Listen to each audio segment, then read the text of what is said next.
Lumalapit na po ang eleksyon.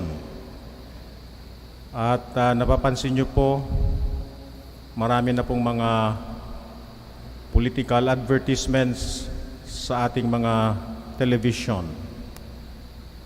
Natural lamang yung mga naghahangad na mahalal sa darating na election. They want to project themselves as the best candidate. They want themselves to be known by as many people as possible. Politicians generally love the adulation and the attention of the crowd. And this adulation and admiration, they take advantage of them in a way that this would be translated into votes during elections. Sa ating pong ebanghelyo, maliwanag na ng ating Panginoon Kristo ay hindi politiko. Can you imagine? The whole town was looking for him. They want him to stay. It is reminiscent of that incident wherein Jesus multiplied the bread and fed the 5,000. And the townspeople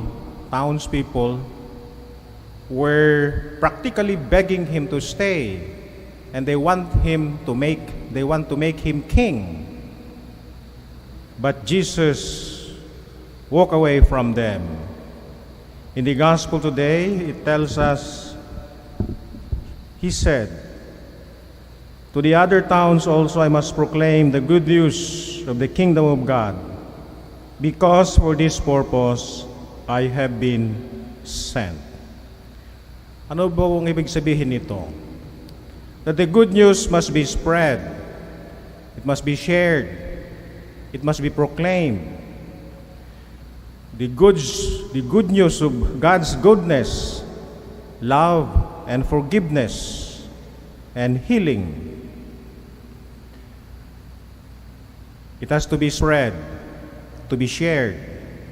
People were hungry for the Word of God. That's why listeners to Jesus exclaimed, "We have never heard anyone speak like this before." And so Jesus wanted to move to the other towns to spread the fragrance of love. It must be spread around. On one occasion, Jesus said, "No secret remains hidden. It will be laid bare in the open. What you hear in closed door, what you hear in the dark, proclaim it in the light. Proclaim it at mountain tops." Kasi nung kapanahonan ng ating Panginoon Kristo, hindi naman lahat ay katanggap-tanggap ang kanyang mga pangangaral. The scribes and the Pharisees wanted to eradicate him, wanted to kill him. And so sometimes, he and his disciples would preach in secret, in closed doors. But Jesus said, "What you hear in the dark, proclaim it in the light. Proclaim it at mountain tops." In other words, God's love, the good news, must be spread all over the world. Kaya nga, ang ating simbahan ay tinatawag na Catholic, Apostolic Church, Universal Church. We have unity in terms of teachings and worship. Everybody is welcome. It is not a secret society. We take inspiration from John 3:16, "For God so loved the world that He gave His only Son, so that all those who believe in Him may not perish but will have eternal life." Everybody is invited. That's why the church is inclusive, universal. She wants to embrace everybody, universal and diverse, coming from different cultures, different cultural backgrounds, different race, because God's love is for everybody. And how do we spread this good news? We ourselves should become embodiments, conduits of God's love. That's why Jesus said, "You are the light of the world." A light should not be hidden under a bushel basket. It should be put on a lampstand for all to see. The best way, the most effective, and the most efficient way of spreading God's love is through Christians who practice compassion. Yung masama, yung mabaho, yung basura, yan ay tinatago, tinatakpan. Kaya kung minsan yung nag-iimbestiga ng masamang gawain, mga katiwalian, kung minsan sa ating gobyerno, itong gawain ito ay mahirap sapagkat kung minsan ikaw pa ang ipapalabas na masama, ikaw ay mapapahamak because evil deeds should be kept in the dark. But goodness, God's goodness, the goodness in our hearts should not remain there. If it is really good news, then it has to be shared. You know, we should take inspiration from our frontliners, those in the medical profession, nurses, doctors, caregivers, those who are working, risking their lives in hospitals, because they are selfless. They forget about themselves, their own safety, in order to save lives. That is exactly how we spread God's goodness. We call them heroes, mga bayani. Hinahangaan natin sila. Pero napakalungkot. Very sad na itong mga tinatawag nating bayani ay nagmamakaawa pa sa ating gobyerno, sa ating pamahalaan, upang sila'y bigyan ng kanilang emergency allowance. Sana hindi totoo yung mga napapabalita na kung minsan yung funding na dapat mapunta sa kanila o gagamitin sa pagsugpo ng pandemya ay nauwi lamang sa katiwalian. Sana hindi totoo.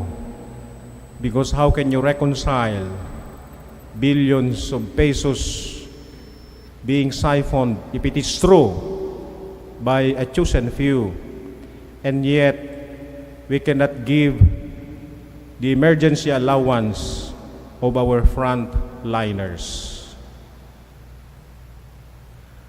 Hindi ba kayo nagtataka na excited ang karamihan dahil September na, malapit ng December, sapagkat tuwing Disyembre, it seems that everybody has this goodwill to share. We become more generous, more forgiving. In other words, that's the spirit of Jesus.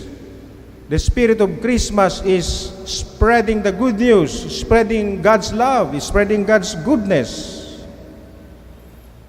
Kaya dito sa ating ebanghelyo, ay sa ating unang pagbasa, tuwang-tuwa si San Pablo sa kanyang mga sulat sa mga taga-Kolosas at sabi niya, of these you have already heard through the word of truth, the gospel that has come to you, just as in the whole world it is bearing fruit and growing. From the day you heard of it and came to know the grace of God in truth.